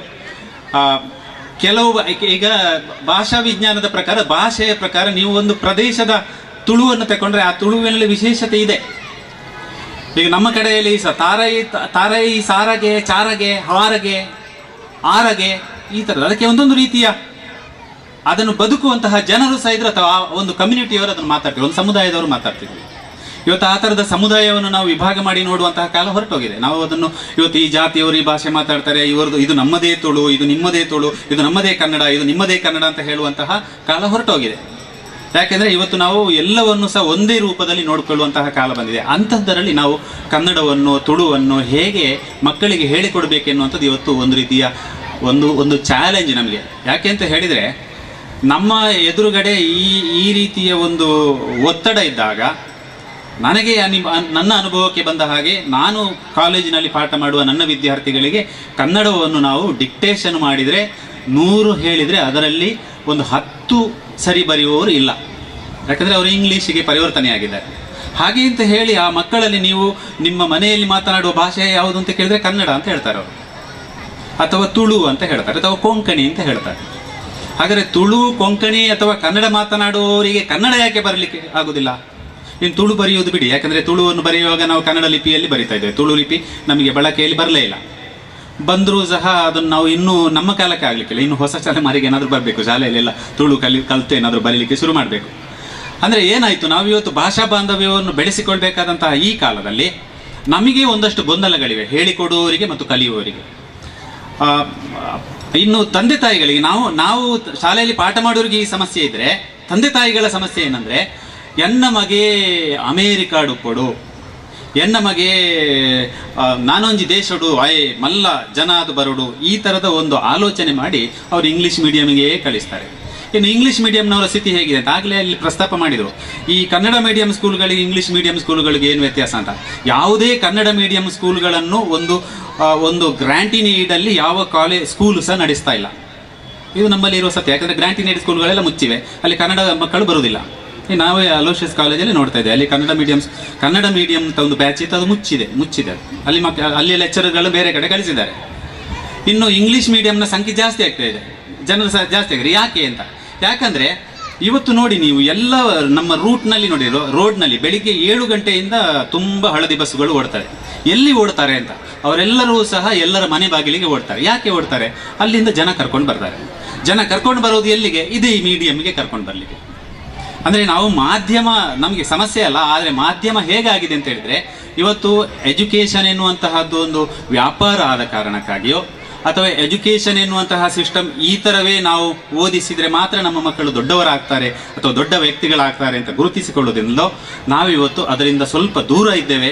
ಬಹುಶಃ ನಮ್ಮ ಭಾಷೆಯನ್ನು ಅಥವಾ ನಮ್ಮ ತುಳು, ನಮ್ಮ ಕನ್ನಡ, ನಮ್ಮ ಸಂಸ್ಕೃತಿ, ತುಳು ಸಂಸ್ಕೃತಿ, ಕನ್ನಡ ಸಂಸ್ಕೃತಿ, ಇವುಗಳನ್ನು ನಾವು ಹೇಗೆ ಹೇಳಿಕೊಡ್ಬೇಕೆನ್ನುವುದು ಇವತ್ತು ವೇದಿಕೆಗೆ ಮಾತ್ರ ಸೀಮಿತ ಆಗ್ತಾ ಇದೆ. ಯಾಕೆ ಮಕ್ಕಳು ಶಾಲೆಯಲ್ಲೇ ಬಂದು ಓದಬೇಕೆನ್ನುವ ಪ್ರಶ್ನೆಯೂ ಇದೆ ಇವತ್ತು. ಗೊತ್ತಿಲ್ಲ, ಒಂದು 8ನೇ 10ನೇ ಕ್ಲಾಸಿನವರೆಗೆ ಕಡ್ಡಾಯವಾಗಿ ಶಾಲೆಗೆ ಹೋದರೆ ಒಳ್ಳೆಯದು, ಅವರ ಮನೆಯಲ್ಲಿ ಕೂತ್ಕೊಳ್ಳಿಸಿದರೆ ಅವರಿಗೆ ಅಕ್ಷರಾಭ್ಯಾಸ ಆಗುವುದಿಲ್ಲ ಎನ್ನುವುದು ಒಳ್ಳೆಯದು. ಆದರೆ ಕಾಲೇಜಿಗೆ ಬಂದ ಮಕ್ಕಳನ್ನು ನೀವು ಗಮನಿಸಿ, ಅವರನ್ನು ಕಡ್ಡಾಯವಾಗಿ ತರಗತಿಯಲ್ಲಿ ಕೂತ್ಕೊಳ್ಳಿಸುವುದು. ಯಾಕಂದರೆ ಅವರಿಗೆ ಇವತ್ತು ಮೊಬೈಲಲ್ಲಿ ಆಟ ಆಡೋದು ತುಂಬ ಇಷ್ಟ. ಮತ್ತು ನಮ್ಮ ಮಂಗಳೂರಿನಂತಹ ಸಿಟಿಗಳಲ್ಲಿ ತುಂಬ ಮಾಲ್ಗಳು ಬಂದು ಮಾಲಲ್ಲಿ ಹೋಗಿ ಆಟ ಆಡೋದು ಸಹ ತುಂಬ, ಯಾಕಂದರೆ ಅಲ್ಲಿ ತುಂಬ ಆಕರ್ಷಣೆ ಇದೆ. ಅವರು ಮನೆಯಲ್ಲಿ ಕೂತ್ಕೊಂಡು ಡಿಸ್ಟೆನ್ಸ್ ಎಜುಕೇಷನ್ ಬಂದಿದೆಯಲ್ಲ, ಓದ್ಬೋದಲ್ಲ, ಈವ್ನಿಂಗ್ ಕಾಲೇಜ್ ಬಂದಿದ್ದೆಲ್ಲ ಓದ್ಬೋದಲ್ಲ. ಇದೆಲ್ಲ ಆದಾಗ ಯಾಕೆ ರೆಗ್ಯುಲರ್ ಕ್ಲಾಸಿಗೆ ಹೋಗಬೇಕು ಅಂತ ಇದು ಪ್ರಶ್ನೆ ನಮ್ಮ ಎದುರುಗಡೆ. ಹಾಗಾದರೆ ರೆಗ್ಯುಲರ್ ಕ್ಲಾಸಿಗೆ ಬಂದವರಿಗೆ ಏನು ಲಾಭ ಸಿಗ್ತದೆ? ನಾವು ಅದನ್ನು ಬೆಳೆಸಿಕೊಳ್ಬೇಕು ಅಂತ. ದಿನನಿತ್ಯ ತರಗತಿಗೆ ಬರುವ ವಿದ್ಯಾರ್ಥಿಗಳಿಗೆ ಈ ಶಾಲೆಯಲ್ಲಿ, ಉದಾಹರಣೆಗೆ ವಿದ್ಯಾರತ್ನ ಈ ಸ್ಕೂಲ್ನಲ್ಲಿ ಮಕ್ಕಳಿಗೆ ಒಂದಷ್ಟು ಈ ಥರದ ಸಾಹಿತ್ಯದ ಜೊತೆಗೆ ಸಾಂಸ್ಕೃತಿಕವಾದಂತಹ ಕುಣಿತಗಳನ್ನು ಅಥವಾ ಆಟಗಳನ್ನು ಹೇಳಿಕೊಡೋದು. ಅದರಿಂದ ಏನಾಗ್ತದೆ ಅಂದರೆ ಅವರಿಗೆ ಒಂದು ಆಸಕ್ತಿ ಬರ್ತದೆ. ಯಾಕಂದರೆ ಶಾಲೆಗೆ ಹೋದರೆ ಮಾತ್ರ ಬರ್ತದೆ. ನೀವು ಯಾವುದೇ ಕುಣಿತ ಆಗಲಿ ಅಥವಾ ಯಾವುದೇ ಅಭ್ಯಾಸ ಆಗಲಿ ಅದನ್ನು ನೀವು ಒಂದು ಶಾಲೆ ಕಾಲೇಜಿನ ಒಳಗಡೆ ಒಂದು ಗುಂಪಲ್ಲಿ ಕಲಿತ್ರೆ ಮಾತ್ರ ಅದು ಸಾಧ್ಯ ಆಗ್ತದೆ. ಅದನ್ನು ನೀವು ಮನೆಯಲ್ಲಿ ಒಬ್ಬೊಬ್ಬರಿಗೆ ಕಲೀಲಿಕ್ಕೆ ಸಾಧ್ಯ ಆಗೋದಿಲ್ಲ. ಆವಾಗ ಏನಾಗ್ತದೆ, ನಿಧಾನವಾಗಿ ಈ ಶಾಲೆಗಳಲ್ಲಿ ಎಲ್ಲೋ ಒಂದು ಕಡೆ, ಅಂದರೆ ಇಂಗ್ಲೀಷ್ ಮೀಡಿಯಂ ಸ್ಕೂಲ್ನಲ್ಲಿಯೂ ಸಹ ದಪ್ಪು ಕುಣಿತ ಅಥವಾ ಒಂದು ಯಕ್ಷಗಾನ ಅಥವಾ ಇನ್ಯಾವುದೋ ಒಂದು ಹೇಳುವುದರ ಮೂಲಕ ಅಥವಾ ಈ ಥರದ ಒಂದು ಸಮ್ಮೇಳನಗಳನ್ನು ಮಾಡೋದರ ಮೂಲಕ ಎಲ್ಲೋ ಒಂದು ಕಡೆ ನಮ್ಮ ಮಕ್ಕಳು ಆಚೆ ಹೋಗುವುದನ್ನು ಎಲ್ಲೋ ಒಂದು ಕಡೆ ಅವರ ಕಿವಿಗೆ ಒಂದಷ್ಟು ಹೇಳಿ ಹೇಳಿ ಹೇಳಿ ಅಭ್ಯಾಸ ಮಾಡಿದರೆ ಅವರು ಒಂದಷ್ಟು ಪ್ರಯತ್ನ ಮಾಡಿ ಕನ್ನಡವನ್ನು ಓದುವ ಅಥವಾ ತುಳುವನ್ನು ಗ್ರಹಿಸಿಕೊಳ್ಳುವ, ತುಳು ಮಾತನಾಡುವ. ನನ್ನ ಮನೆಯಲ್ಲಿ ನಾನು ತುಳು ಮಾತಾಡುವನು, ನನ್ನ ಮಕ್ಕಳೊಟ್ಟಿಗೆ ನಾನು ಕನ್ನಡ ಮಾತಾಡೋದು. ಯಾಕೆ ಅಂತ ಪ್ರಶ್ನೆ. ಅವರು ತುಳು ಚಂದ ಮಾತಾಡ್ತಾರೆ, ಆದರೆ ನಾನು ಕಡ್ಡಾಯವಾಗಿ ಕನ್ನಡ ಯಾಕೆ ಮಾತಾಡೋದ್ರೆ, ಕನ್ನಡವನ್ನು ನಾವು ತುಳು ಮಾತಾಡುವವರು ಎಷ್ಟು ತಪ್ಪಾಗಿ ಮಾತಾಡ್ತೇವೆ ಅಂತ ನಮ್ಗೆ ಗೊತ್ತಿದೆ. ಯಾಕಂದರೆ ನಮಗೆ ಸರಿ ಉಚ್ಚಾರಣೆ, ತುಳುವಿಗೆ ಸರಿಯಾದ ಉಚ್ಚಾರಣೆ, ತುಳುವಲ್ಲಿ ತುಳು ಅಂತಲೇ ಹೇಳೋದು. ಏನು ತುಳುತಾಯೆ ಅಂತ ಹೇಳುವಾಗ ಅದನ್ನು ತುಳುವಿನಲ್ಲಿ ಹೇಳೋದಕ್ಕೂ ಕನ್ನಡದಲ್ಲಿ ಹೇಳೋದಕ್ಕೂ ವ್ಯತ್ಯಾಸ ಆದರೆ ಅಂತಹ ತುಂಬ ತಪ್ಪುಗಳು ಕನ್ನಡದಲ್ಲಿ ಬರ್ತವೆ. ಹಾಗೆ ಎಷ್ಟೋ ಸಲ ನಾವೇನು ಮಾಡ್ತೀವಿ, ಈಗ ಯಾವುದನ್ನು ಹೇಳಿಕೊಡೋದು, ಇಂಗ್ಲೀಷನ್ನು ಹೇಳಿಕೊಡ್ಬೇಕಾ? ಈ ಸಮಸ್ಯೆ ಇಂಗ್ಲೀಷ್ ಅಲ್ಲವಾ? ಬೇರೆ ಯಾವುದು ನೀವು ಭಾಷೆ ಓದುವಾಗಲೂ ಸಹ ತಪ್ಪಾಗ್ತದೆ. ಮಲಯಾಳಿ ಮಾತಾಡಿದರೂ ತಪ್ಪಾಗ್ತದೆ, ಬೇರೆ ಭಾಷೆ ಮಾತಾಡೋರಿಗೆ ಕನ್ನಡ ಮಾತಾಡ್ಲಿಕ್ಕೆ ಆಗೋದಿಲ್ಲ, ಕೊಂಕಣಿ ಮಾತಾಡೋರಿಗೆ ಕನ್ನಡ ಮಾತಾಡ್ಲಿಕ್ಕೆ ಆಗೋದಿಲ್ಲ, ತುಳು ಮಾತಾಡೋರಿಗೆ ಕನ್ನಡ ಮಾತಾಡ್ಲಿಕ್ಕೆ ಆಗೋದಿಲ್ಲ. ಹಾಗೆ ಭಾಷಾ ಬಾಂಧವ್ಯವನ್ನು, ಭಾಷೆಯನ್ನು ಹೇಗೆ ಬೆಳೆಸಿಕೊಳ್ಬೇಕು ಅಂತ ಮನೆಯಲ್ಲಿ ಅಪ್ಪ ಅಮ್ಮ ಅಥವಾ ಮನೆಯ ವಾತಾವರಣ ಕನ್ನಡವನ್ನು ತುಳುವನ್ನು ಚೆನ್ನಾಗಿ ಮಾತಾಡುವವರು ಇದ್ದರೆ ಒಳ್ಳೆಯದು. ಅವರು ತುಂಬ ಸರಿಯಾಗಿ ಕನ್ನಡ ಮಾತಾಡುವ, ಸರಿಯಾಗಿ ತುಳು ಮಾತಾಡುವಂತಹ ಒಂದು ವ್ಯವಸ್ಥೆ ಇದ್ದರೆ ಒಳ್ಳೆಯದು. ನಾನು ಸ್ವಲ್ಪ ಅದರ ಮುಂದುವರಿದ. ಈಗ ನಾವು ಹೊಸ ಕಾಲ, ಡಿಜಿಟಲ್ ಕಾಲದಲ್ಲಿ ಬಂದಿದ್ದೇವೆ. ನಮಗೆ ಏನಾಗಿದೆ ಅಂದರೆ, ತರಗತಿಗಳಲ್ಲಿ ಪಾಠ ಹೇಳಿಕೊಡುವಂತಹ ಟೀಚರ್ಸ್ಗಳಿಗೆ ಈ ಪಾಠವನ್ನು ಹೀಗೆ ಹೇಳಿಕೊಡಬೇಕು ಅಂತ ಹೇಳುವಾಗ ಅವರಿಗೆ ಒಂದಷ್ಟು ಮಾಹಿತಿಗಳ ಕೊರತೆ ಕಾಣ್ತಾ ಇದೆ. ಇವತ್ತು IAS ಓದುವವರು, KS ಓದುವವರು ಅಥವಾ ಇದು ಯಾವುದೇ ಈ ರೀತಿಯ ಈ ಸ್ಪರ್ಧಾತ್ಮಕ ಪರೀಕ್ಷೆಗಳಿಗೆ ಓದುವವರಿಗೆ ಮಾಹಿತಿ ಎಲ್ಲಿಂದ ಸಿಗ್ತದೆ ಅಂದರೆ ಪುಸ್ತಕಕ್ಕೆ ಹೋಗಬೇಕು. ಪುಸ್ತಕದ ಮಾಹಿತಿಯನ್ನು ತಗೊಂಡು ಬರಬೇಕು ಅಂತಿದ್ರೆ ಅವರು ಮಾರ್ಕೆಟಿಗೆ ಪುಸ್ತಕ ಪರ್ಚೇಸ್ ಮಾಡಬೇಕು. ಪುಸ್ತಕ ಇವತ್ತು ಸಿಗಲಿಲ್ಲ ಅಂದರೆ ಇನ್ನೊಂದು ವಾರ ಹೋಗಬೇಕು. ಕೆಲವು ಪುಸ್ತಕಗಳು ಸಿಗ್ತಾನೆ ಇಲ್ಲ. ಏನು ಮಾಡಬಹುದು ಅಂತ ಇವತ್ತು ನಾವು ಮಾಹಿತಿ ತಂತ್ರಜ್ಞಾನವನ್ನು ಬೆಳೆಸುವಂತಹ ಕಾಲ ಬರಬೇಕು. ಮಾಹಿತಿ ತಂತ್ರಜ್ಞಾನವನ್ನು ಹೇಗೆ ಎಲ್ಲಿ ಬೆಳೆಸಬೇಕು ಅಂತ ನಮ್ಮಲ್ಲಿ ಇವತ್ತು ತಂತ್ರಜ್ಞಾನಗಳು ಬಹುಶಃ ಬೇರೆ. ಅಂದರೆ ನೀವು ಮೊಬೈಲ್ ಬೇಡ ಅಂತ ಹೇಳುವವರು ತುಂಬ ಜನ ಇದ್ದಾರೆ. ನಾನು ಸಹ ಒಪ್ತೇನೆ ಅದನ್ನು. ನನ್ನ ಮಕ್ಕಳಿಗೆ ಮೊಬೈಲ್ ಬೇಡ ಅಂತ ಹೇಳಿದ್ರೆ ನಾನು ತೆಗೆದುಕೊಟ್ಟಿದ್ದೇನೆ. ಯಾಕೆ ಅಂದರೆ ಅದರಲ್ಲಿ ಕಲಿಯುವಂಥದ್ದು ತುಂಬ ಇದೆ. ನಾವು ಕಲಿಯುವುದನ್ನು ಹೇಳಿಕೊಳ್ಬೇಕೇ ಹೊರತು ನೀವು ಅದನ್ನು ಪಿಕ್ಚರ್ ನೋಡಿ ಅಥವಾ ಇನ್ಯಾವುದೇ ವಾಟ್ಸಪ್ಪಿಗೆ ಮೆಸೇಜ್ ಮಾಡಿ ಅಥವಾ ಇನ್ಯಾವುದೋ ಮೆಸೇಜ್ ಬಂದದನ್ನು ನೋಡಿ ಖುಷಿಪಡಿ ಅಂತ ನಾವು ಅವರನ್ನು ಮೋಟಿವೇಟ್ ಮಾಡೋದಲ್ಲ. ಅವರ ಪ್ರೇರಣೆ ಹೇಗಿರಬೇಕಂದ್ರೆ, ನೀವು ಹೊಸ ವಿಷಯವನ್ನು ಅದರ ಕಲಿತು ಹೊಸ ಹೊಸ ವಿಷಯಗಳನ್ನು ಹೇಗೆ ಹುಡುಕಬೇಕು. ಯಾಕಂದರೆ ಹುಡುಕುವುದು ಕಷ್ಟ ಇವತ್ತು. ನೀವು ಡಿಕ್ಷನರಿ ತೆಗೆದ್ರೆ ಯಾವ ಪದವನ್ನು ಹುಡುಕಬೇಕು ಅಂತ ಗೊತ್ತಿಲ್ಲದ ಮಕ್ಕಳಿಗೆ ಮೊಬೈಲನ್ನು ಕೊಟ್ಟರೆ ಯಾವುದನ್ನು ಬೇಕಿರೋ ಹುಡುಕ್ತಾರೆ ಅವರು. ಹಾಗಾದರೆ ಆ ಹುಡುಕುವ ಕ್ರಮ ಅವರ ಹತ್ರ ಒಳಗೆ ಉಳಿದಿದೆ ಅಂತ ಆಯ್ತಲ್ಲ. ಅದನ್ನು ನಾವು ಎಲ್ಲೋ ಒಂದು ಕಡೆ ಹೊರಗಡೆ ತಗೊಂಡು ಬಂದು ಅವರನ್ನು ಓದುವಂತಹ ಹೊಸ ಹವ್ಯಾಸಕ್ಕೆ, ಅಂದರೆ ಬೆಳಿಗ್ಗೆ ಯಾರು ಹೇಳಿದರು ಮೊಬೈಲ್ನಲ್ಲಿ ವಾಟ್ಸಪ್ನಲ್ಲಿ ಏನೇನು ಬರ್ತಿದೆ ಸರಿ, ಅದು ಒಪ್ಪಿಕೊಳ್ಳೋಣ. ಆದರೆ ಏನೇನು ಬರೋದರ ಜೊತೆಗಿನೇ ಏನೇನು ಒಳ್ಳೆಯದು ಸಹ ಬರ್ತದೆ, ಅದನ್ನು ಹೆಕ್ಕಿಕೊಳ್ಳ. ಯಾಕಂದರೆ ನಮ್ಮಲ್ಲಿ ಇವತ್ತು ಹಂಸ ಕ್ಷೀರ ನ್ಯಾಯ ಸ್ವಲ್ಪ ಕಷ್ಟ ಆದರೂ ಸಹ ನಮ್ಮ ಮಕ್ಕಳಿಗೆ ಅದನ್ನು ನೀವು ಮೊಬೈಲ್ ಕೊಡಿ, ಯಾವುದಕ್ಕೆ ಏನು ಅಂತ ಅಬ್ಸರ್ವ್ ಮಾಡಿ. ಶಾಲೆಯಲ್ಲಿ ಓದುವ ಮಕ್ಕಳಿಗೆ ಪುಸ್ತಕ ಕೊಟ್ಟರೆ ಸಾಕಾಗುವುದಿಲ್ಲ, ಚೀಲ ಕೊಟ್ಟರೆ ಸಾಕಾಗುದಿಲ್ಲ. ಅವರ ಚೀಲದಲ್ಲಿ ಏನಿದೆ ಅಂತ ಹುಡುಕಿ. ಅದು ಸಹ ಇವತ್ತು ನಮ್ಮಲ್ಲಿ ಸಮಸ್ಯೆ ಆಗ್ತಾ ಇದೆ. ಪೇಟೆಯಲ್ಲಿರುವ ಮಕ್ಕಳಿಗೆ, ಹಳ್ಳಿಯಲ್ಲಿರುವವರಿಗೆ ಇದೆಲ್ಲ ಆಗ್ತಾ ಇಲ್ಲ. ಇದೆಲ್ಲವನ್ನು ಹುಡುಕಿದರೆ ಬಹುಶಃ ನಮ್ಮ ಮಕ್ಕಳನ್ನು ಇವತ್ತು ನಾವು ಒಂದು ಒಳ್ಳೆಯ, ಯಾಕಂದರೆ ಇವತ್ತು ನಮಗೆ ಒಳ್ಳೆ ದೋಣಿ ಇದೆಯಾ ಅಥವಾ ಒಳ್ಳೆಯ ಒಂದು ಹರಿಗೋಲು ಇದೆಯಾ ಅಥವಾ ಇನ್ನೊಂದು ಬೋಟ್ ಬರ್ತದ ಅಥವಾ ಇನ್ನೊಂದು ಹಡಗು ಬರ್ತದ ಗೊತ್ತಿಲ್ಲ ನಮ್ಮನ್ನು ಮಕ್ಕಳನ್ನು ಎಲ್ಲಿಗೆ ದಾಟಿಸಲಿಕ್ಕೆ ಅಂತ. ನಾವು ನಮ್ಮ ಹಳೆಯ ಇದರಲ್ಲಿ ಆದರೆ ನಾವು ಒಂದು ಸಣ್ಣ ಓಡದಲ್ಲಿ ಬಂದವರು. ನಾವು ನಮ್ಮ ಓಡದಲ್ಲಿ ಬಂದು ನಾವು ದಡ ಸೇರಿದ್ದೇವೆ. ಇವತ್ತು ಮಕ್ಕಳಿಗೆ ದೊಡ್ಡ ಹಡಗು ಬಂದು ನಿಂತಿದೆ. ಆ ಹಡಗಿನಲ್ಲಿ ಅವರು ದಡ ಸೇರ್ತಾರ ಅಥವಾ ಇನ್ಯಾವುದು ವಿಮಾನ ಬಂದು ಅವರನ್ನು ಹಾರಿಸಿ ಕರ್ಕೊಂಡು ಹೋಗ್ತದೆ ಎನ್ನುವುದು ನಮ್ಮ ಎದುರುಗಡೆ ಇರುವ ಸಮಸ್ಯೆ. ಬಹುಶಃ ಇದಕ್ಕೆ ನಾವೆಲ್ಲರೂ ಸಹ ಇಲ್ಲಿರುವಂತಹ ಕೆಲವರೇ ತಾಯಂದಿರು ತಂದೆಯಂದಿರಿದ್ರೆ ನಮ್ಮ ಆಲೋಚನೆ ಇರುವುದು ನಮ್ಮ ಮಕ್ಕಳನ್ನು ಕಣ್ಣಿಟ್ಟು ನೋಡುವುದು. ಆಗ ಖಂಡಿತವಾಗಿ ಅವರು ಕನ್ನಡವನ್ನು, ತುಳುವನ್ನು ಅಥವಾ ಇನ್ಯಾವುದೇ ಭಾಷೆಯನ್ನು ಕಲಿತಾರೆ. ನಮಗೆ ಇಂಗ್ಲೀಷ್ ಸಮಸ್ಯೆ ಅಲ್ಲ, ಇಂಗ್ಲೀಷನ್ನು ನಾವು ಸಮಸ್ಯೆ ಅಂತ ಇಟ್ಟುಕೊಂಡು ನೋಡಿದರೆ ನಾವೆಲ್ಲವೂ ಸಹ ನಮಗೆ ಎದುರಾಗ್ತದೆ. ಇಂಗ್ಲೀಷ್ನ ಒಟ್ಟಿಗೆ ಕನ್ನಡ ಅಥವಾ ಕನ್ನಡದೊಟ್ಟಿಗೆ ಇಂಗ್ಲೀಷ್, ತುಳು ಅಥವಾ ಎಲ್ಲವನ್ನು ಕಲಿತರೆ ಬಹುಶಃ ಅವರು ಎಲ್ಲ ಕಡೆಯಲ್ಲಿ ಸಹ ಪ್ರಯೋಜನ ಆಗ್ತಾರೆ. ಬಹುಶಃ ನಾನು ಇದ್ರ ಬಗ್ಗೆ ಯೋಚನೆ ಮಾಡೋದು ಅಂತಾದರೆ, ನಾವು ಬೇರೆ ಬೇರೆ ಭಾಷೆಗಳ ನಡುವಿನ ಒಂದು ಭಿನ್ನತೆಯಲ್ಲಿ ಬಾಂಧವ್ಯವನ್ನು ಗುರುತಿಸಿಕೊಳ್ಳುವ ಬದಲಾಗಿ ನಮ್ಮ ಭಾಷೆಯ ನಡುವೆ ಬಾಂಧವ್ಯಗಳು ಹೇಗೆ ಏರ್ಪಡುತ್ತೆ ಅನ್ನುವ ನೆಲೆಯಲ್ಲಿ ಕೂಡ ನಾವು ಯೋಚನೆ ಮಾಡಬಹುದು ಅಂತ ನಾನು ಅಂದ್ಕೊಂಡಿದ್ದೀನಿ. ಯಾಕಂದರೆ ನಮ್ಮ ಮನೆಯೊಳಗಡೆ ನಾವು ಮಾತಾಡಿಕೊಳ್ಳುವಾಗ ಗಂಡ ಹೆಂಡತಿಯ ನಡುವೆ ಮಾತಿನ ಕ್ರಮವನ್ನು ನಾವು ಗಮನಿಸಿದರೆ, ಯಾಕೆ ಹೆಂಡತಿ ಗಂಡನನ್ನು ಹೆಸರಿಟ್ಟು ಕೂಗುವುದಿಲ್ಲ? ಯಾಕೆ ಹೆಂಡತಿ ಗಂಡನನ್ನು ಬಹುವಚನದಲ್ಲಿ ಕರೀತಾ ಇದ್ದಾರೆ? ಯಾಕೆ ಗಂಡ ಹೆಂಡತಿಯನ್ನು ಏಕವಚನದಲ್ಲಿ ಕರೀತಾ ಇದ್ದಾರೆ?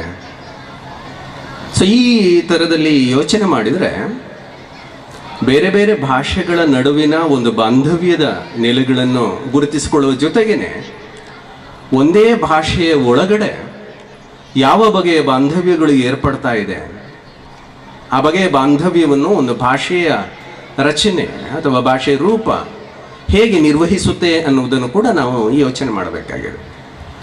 ಸೊ ಹಾಗಾಗಿ ಭಾಷೆ ಮತ್ತು ಈ ಬಾಂಧವ್ಯದ ನೆಲೆಯಲ್ಲಿ ನಾವು ಯೋಚನೆ ಮಾಡಿದರೆ ಆ ಬಾಂಧವ್ಯ ಅನ್ನುವುದು, ಭಾಷೆಯ ಮೂಲಕ ಏರ್ಪಡುವಂತಹ ಒಂದು ಬಾಂಧವ್ಯ ಅನ್ನುವುದು, ಅದು ಮಾತಾಡುವಂಥ ಪರಸ್ಪರರ ನಡುವಿನ ಒಂದು ಸ್ಥಾನಮಾನದ ನೆಲೆಯಲ್ಲಿ ಅದು ನಿರ್ವಹಣೆಗೊಳ್ತಾ ಹೋಗುತ್ತೆ. ಯಾರ್ಯಾರು ಯಾವ್ಯಾವ ನೆಲೆಯಲ್ಲಿ ಅವರು ಮಾತಾಡ್ತಾರೆ ಅನ್ನುವುದು, ಅವರ ಸ್ಥಾನ ಯಾವುದು ಮತ್ತು ಅವರ ಮಾನ ಯಾವುದು ಅನ್ನುವ ನೆಲೆಯಲ್ಲಿ ಆ ಭಾಷೆ ನಿರ್ವಹಣೆಗೊಳ್ತಾ ಹೋಗುತ್ತೆ. ಸೊ ಹಾಗಾಗಿ ಭಾಷೆ ಕೇವಲ ಬಾಂಧವ್ಯವನ್ನು ನಿರ್ವಹಿಸುವುದು ಮಾತ್ರ ಅಲ್ಲ, ಅದು ಒಂದು ಅಧಿಕಾರ ಸಂಬಂಧವನ್ನು ಕೂಡ ನಿರ್ವಹಿಸ್ತಾ ಇರುತ್ತೆ. ಆ ಅಧಿಕಾರ ಸಂಬಂಧ ಅದು ಗಂಡು ಹೆಣ್ಣು ಅನ್ನುವಂಥ ಒಂದು ಭೇದದ ಸಂಬಂಧ ಇರಬಹುದು, ಒಂದು ಅಸಮಾನವಾದಂಥ ಸಂಬಂಧ ಇರಬಹುದು, ಹಾಗೆ ಅಣ್ಣ ತಮ್ಮ ಅನ್ನುವಂಥ ಒಂದು ಹಿರಿತನ ಮತ್ತು ಕಿರಿತನ ಅನ್ನೋದಿರ್ಬೋದು, ಅಥವಾ ನಾವು ಜಾತಿಯ ನೆಲೆಯಲ್ಲಿ ನೋಡಿದಾಗ ಜಾತಿ ಅನ್ನುವಂತಹ ಬೇರೆ ಬೇರೆ ಭೇದಗಳಿರಬಹುದು. ಸೊ ಈ ರೀತಿಯಲ್ಲಿ ಈ ಬಾಂಧವ್ಯವನ್ನು ಏರ್ಪಡಿಸುವಂತಹ ಕುಟುಂಬದ ಒಳಗಡೆ ಇರುವಂಥ ನಮ್ಮ ಸಂಬಂಧಗಳು, ಸಾಮಾಜಿಕ ಸಂಬಂಧಗಳು, ಸೊ ಆ ಸಾಮಾಜಿಕ ಸಂಬಂಧಗಳು ಉಂಟು ಮಾಡುವಂಥ ಒಂದು ಅಧಿಕಾರ ಸಂಬಂಧಗಳು. ನಾನು ಹೇಳಿದ್ದನ್ನು ಕೇಳಬೇಕು ಅಂತ ನಾನು ಹೆಂಡತಿಗೆ ಹೇಳುವ ಹಾಗೆ, ಹೆಂಡತಿ ನನಗೆ ಅವಳು ಹೇಳಿದ್ದನ್ನು ಕೇಳಬೇಕು ಅಂತ ಹೇಳುವ ರೀತಿಯಲ್ಲಿ ಅದು ಇರೋದಿಲ್ಲ. ಸೊ ಈ ರೀತಿಯಲ್ಲಿ ಈ ಕೌಟುಂಬಿಕತೆಯ ಒಳಗಡೆ, ಕುಟುಂಬದ ಒಳಗಡೆ ಮತ್ತು ಸಮಾಜದ ಒಳಗಡೆ, ಕುಟುಂಬದ ಒಳಗಡೆ ಅದು ಬಂಧುತ್ವದ ಸಂಬಂಧಗಳಿರ್ಬೋದು, ಗಂಡ ಹೆಂಡತಿ ಅಂತ ಇರ್ಬೋದು, ಅಣ್ಣ ತಮ್ಮ ಅಂತ ಇರ್ಬೋದು, ಅಪ್ಪ ಅಮ್ಮ ಅಂತ ಇರ್ಬೋದು. ಸೊ ಈ ಥರದ ಬೇರೆ ಬೇರೆ ಬಂಧುತ್ವದ ಸಂಬಂಧಗಳಿರ್ಬೋದು. ಅದರ ಜೊತೆಗೆ ಈ ಕುಟುಂಬದ ಆವರಣದ ಆಚೆಗೆ ಇರುವಂತಹ ಒಂದು ಸಾಮಾಜಿಕ ಸಂಬಂಧ ಅನ್ನೋದು, ಅದು ಬೇರೆ ಬೇರೆ ಜಾತಿಗಳ ನಡುವೆ ಇರುವಂತಹ ಸಂಬಂಧಗಳು. ಸೊ ಈ ಸಂಬಂಧಗಳು ಕೂಡ ಭಾಷೆಯ ಮೂಲಕ ಆ ಅಧಿಕಾರ ಸಂಬಂಧವನ್ನು ನಿರ್ವಹಿಸುವುದನ್ನು ನಾವು ಕಾಣುತ್ತೇವೆ. ಬಹುಶಃ ನಾವು ತುಳು ಅಂತ ತಗೊಂಡಾಗ ಕೂಡ ಆ ತುಳುವಿನ ಒಳಗಡೆ ನಾವು ಮನೆ ಒಳಗಡೆ ಮಾತಾಡುವಂತಹ ಭಾಷೆಯ ಸ್ವರೂಪ ಹೇಗಿದೆ ಅನ್ನೋದನ್ನು ಗಮನಿಸ್ಕೊಳ್ಬಹುದು. ಸೊ ಅದೇ ರೀತಿಯಲ್ಲಿ ಆ ತುಳು ಅನ್ನುವಂತಹ ಭಾಷೆಯನ್ನು ಬೇರೆ ಬೇರೆ ಜಾತಿಯವರು ಹೇಗೆ ಮಾತಾಡ್ತಾರೆ ಅನ್ನುವ ನೆಲೆಯಲ್ಲಿ ಕೂಡ ನಾವು ಗಮನಿಸ್ಕೊಳ್ಬಹುದು. ಈಗ ಒಂದು ಮನೆಯ ಯಜಮಾನ ಅಥವಾ ಅವನು ಒಂದು ಊರಿನ ಯಜಮಾನ ಆದರೆ, ಆ ಊರಿನ ಯಜಮಾನ ತುಳುವಲ್ಲೇ ಬೇರೆ ಬೇರೆಯವರ ಜೊತೆಗೆ ಹೇಗೆ ಮಾತಾಡಿಕೊಳ್ತಾನೆ ಅನ್ನುವ ನೆಲೆಯಲ್ಲಿ ಕೂಡ ಈ ಬಾಂಧವ್ಯದ ಸ್ವರೂಪವನ್ನು ನಾವಿಲ್ಲಿ ಗಮನಿಸ್ಕೊಳ್ಬಹುದು. ಸೊ ಹಾಗಾಗಿ ಭಾಷೆ ಮತ್ತು ಬಾಂಧವ್ಯ ಅನ್ನುವ ನೆಲೆಯಲ್ಲಿ ನಾವು ವಿಚಾರಗಳನ್ನು ಮಾಡಿಕೊಳ್ಳುವಾಗ ಬೇರೆ ಬೇರೆ ಭಾಷೆಗಳ ನಡುವಿನ ಸಂಬಂಧದ ನೆಲೆಯಲ್ಲಿ ಮಾತ್ರ ಆ ಬಾಂಧವ್ಯವನ್ನು ಗುರುತಿಸಿಕೊಳ್ಳುವಂಥದ್ದಲ್ಲ, ಒಂದೇ ಭಾಷೆಯ ಒಳಗಡೆ ಈ ಬಾಂಧವ್ಯದ ನಿರ್ವಹಣೆ ಅದೊಂದು ಅಧಿಕಾರದ ಸಂಬಂಧದ ನೆಲೆಯಲ್ಲಿ, ಸ್ಥಾನಮಾನದ ನೆಲೆಯಲ್ಲಿ, ಅದು ಗಂಡು ಹೆಣ್ಣು ಅಂತ ಲಿಂಗಭೇದದ ನೆಲೆಯಲ್ಲಿ, ಜಾತಿ ಭೇದದ ನೆಲೆಯಲ್ಲಿ ಅದು ಹೇಗೆ ನಿರ್ವಹಣೆಗೊಳ್ಳುತ್ತೆ ಅನ್ನುವ ಬಗೆಯಲ್ಲಿ ಕೂಡ ನಾವು ಯೋಚನೆ ಮಾಡಬೇಕಾದಂತಹ ಅಗತ್ಯ ಇದೆ ಅಂತ ನಾನು ಅಂದ್ಕೊಂಡಿದ್ದೀನಿ. ಬಹುಶಃ ಈ ರೀತಿಯಲ್ಲಿ ಯೋಚನೆ ಮಾಡುವಂಥ ಬಗೆ ಅದು ಒಂದು ಮಗ್ಗುಲಾದರೆ, ಇನ್ನೊಂದು ಬಗೆಯಲ್ಲಿ ನಾವು ಬೇರೆ ಬೇರೆ ಭಾಷೆಗಳ ನಡುವಿನ ಸಂಬಂಧದ ನೆಲೆಯಲ್ಲಿ ಯೋಚನೆ ಮಾಡ್ತೇವೆ. ಬಹುಶಃ ಇಲ್ಲಿ ನಮ್ಮ ದಕ್ಷಿಣ ಕನ್ನಡದ ಪ್ರಾದೇಶಿಕ ವಾತಾವರಣವನ್ನು ಗಮನಿಸಿದಾಗ ಅಲ್ಲಿ ಕೇವಲ ತುಳು ಮಾತ್ರ ಇರುವಂಥದ್ದಲ್ಲ, ತುಳುವಿನ ಜೊತೆ ಕೊಂಕಣಿ ಇದೆ, ಕೊಂಕಣಿ ಜೊತೆ ಬ್ಯಾರಿ ಇದೆ. ಅಷ್ಟು ಮಾತ್ರ ಅಲ್ಲ, ಕನ್ನಡ ಅಂತ ಹೇಳಿಕೊಳ್ಳುವಾಗ ಅಲ್ಲಿ ಹವ್ಯಕ ಕನ್ನಡ ಅನ್ನೋದಿದೆ, ಅಥವಾ ಅರೆಭಾಷೆಯ ಗೌಡ ಕನ್ನಡ ಅನ್ನೋದಿದೆ. ಸೊ ಈ ಥರ ಬೇರೆ ಬೇರೆ ಭಾಷೆಗಳು ಅದು ನಿರ್ವಹಣೆಗೊಳ್ಳುವುದನ್ನು ನಾವು ಕಾಣ್ತೇವೆ. ಅಂದರೆ ಇದನ್ನು ನಾವು ಒಂದು ಬಹುಭಾಷಿಕ ಪ್ರದೇಶವಾಗಿ ಕಾಣುತ್ತೇವೆ. ಈಗ ಈ ಎಲ್ಲ ಭಾಷೆಗಳು ಇದಕ್ಕೊಂದು ಅಧಿಕಾರ ಅನ್ನೋದಿಲ್ಲ, ಯಾಕಂದರೆ ಇದೆಲ್ಲವೂ ಕೂಡ ಈ ಎಲ್ಲ ಭಾಷೆಗಳು ಒಂದು ಮನೆ ಮಾತಾಗಿ ಅಥವಾ ನಾವು ಮಾತಾಡುವಂಥ ಒಂದು ಮಾತಾಗಿದೆ ಹೊರತಾಗಿ ಅದಕ್ಕೊಂದು ಅಧಿಕಾರ ಪ್ರಾಪ್ತ ಆಗಿಲ್ಲ. ಅದು ತುಳು ಇರ್ಬೋದು, ಅದು ಬ್ಯಾರಿ ಇರ್ಬೋದು, ಕೊಂಕಣಿ ಅನ್ನೋದು ಗೋವಾದ ಒಂದು ರಾಜ್ಯ ಭಾಷೆ ಆಗಿದೆ ಅಂತಂದ್ರೂ ಕೂಡ ಈ ಪ್ರದೇಶದಲ್ಲಿ ಆ ಥರದ ಒಂದು ಅಧಿಕಾರದ ಭಾಷೆ ಅಲ್ಲ ಅದು. ಅದು ಒಂದು ಶಿಕ್ಷಣದ ಭಾಷೆ ಅಲ್ಲ.